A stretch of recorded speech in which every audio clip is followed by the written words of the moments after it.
এখানে আমাদের যে কলেজটা, এই কলেজটা মূলত আমাদের, আর এই কলেজের এই হোস্টেলটাও আমাদের, কিন্তু ওনারা আমাদের হোস্টেলকে নিজেদের করে নিচ্ছে।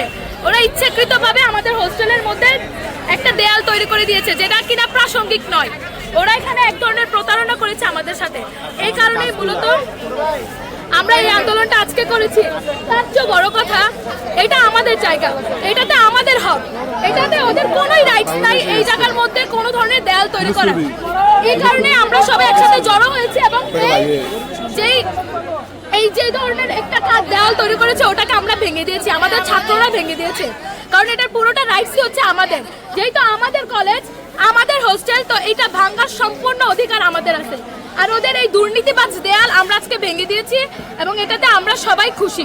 এখন তো তাদের তো দাবি হচ্ছে, তাদের একটা যৌক্তিক দাবি, সেটা হচ্ছে তাদের এটা যৌক্তিক দাবি না। আমাদের কলেজ কর্তৃপক্ষ কোনো ধরনের অধিকার দেয় না এখানে কোনো ধরনের দেয়াল তৈরি করার।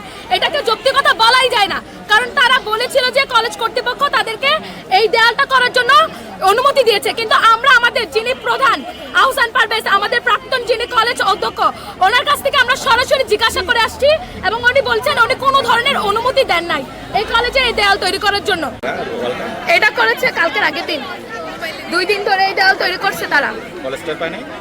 কলেজ টের পাইছে, কিন্তু কলেজ যখন জিজ্ঞাসাবাদ করতে আসছে, কলেজের শিক্ষার্থীরা যখন জিজ্ঞাসা করছে, তখন ওরা বলছে যে ওরা নাকি কলেজ অধ্যক্ষ থেকে অনুমতি নিয়েছে, কিন্তু ওরা সম্পূর্ণ এটা ভুল বলছে যে কোনো অনুমতি দেয় নাই। মূলত আমাদের অধ্যক্ষ ওদেরকে বলছে যে ড্রেন তৈরি করার জন্য অনুমতি দেওয়া হয়েছে, কিন্তু ওরা যে দেয়াল তৈরি করবে এটার কোনো ধরনের অনুমতি দেওয়া হয় না। রাতে আধারে দেয়াল করে চলে গেছে এবং আমাদের গাছপালা যা ছিল সব কেটে নিয়ে গেছে। কি গাছ ছিল এখানে?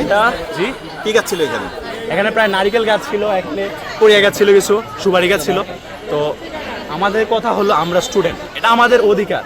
তারা যদি এখানে কোনো কিছু করতে হয়, ঠিক আছে, তারা পাড়ার মানুষ, তাদেরই কলেজ, আমাদেরই কলেজ, তারা করতে পারে। তবে এটা আমাদের কমিটি, মানে আমাদের লিগ্যালভাবে এটা করতে হবে।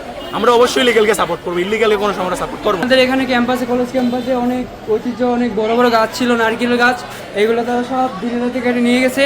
এগুলো ক্ষতিপূরণ চাই আমরা। আমাদের হোস্টেল আমাদের অধিকার, এটা আমাদের জায়গা, আমাদের জায়গা কেন অন্যরা দখল করে নেবে? আমি এই হোস্টেলেই থাকি, দেবিদ্বার সুজাত আলী সরকারি কলেজের স্টুডেন্ট, প্রথম বর্ষে ফাইনাল ইয়ার। এখানে প্রায় 15টা নারকেল গাছ ছিল, প্রতিটি নারকেল গাছে নারকেল ধরতো। আমরা মাঝে মধ্যে ডাব পেরে খাইতাম। সবগুলা গাছই রাতের অন্ধকারে গাছগুলা কাইটা লিখছে, কাইটা তারা সব কিছু সরিয়ে ফেলছে।